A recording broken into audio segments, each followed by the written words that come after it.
There is alleged police killing of a Pakistani national at Tinga Market, Kajiado County last evening. Our rapid response team has already been dispatched to the name of that Pakistani national is Arshad Mohammed Sharif, aged 50, who incident happened on 23rd at 22 hours.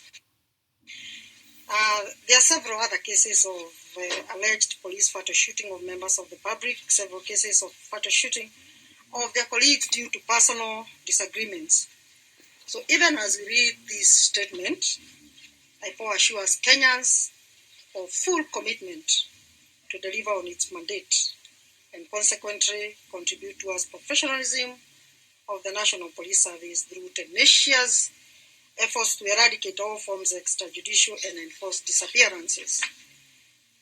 And this commitment includes even collaboration with criminal justice systems, actors, such as the Office of ODPP and civil society organizations, to just ensure that cases of enforced disappearance and extrajudicial killings are attended to and judicial relief given where due.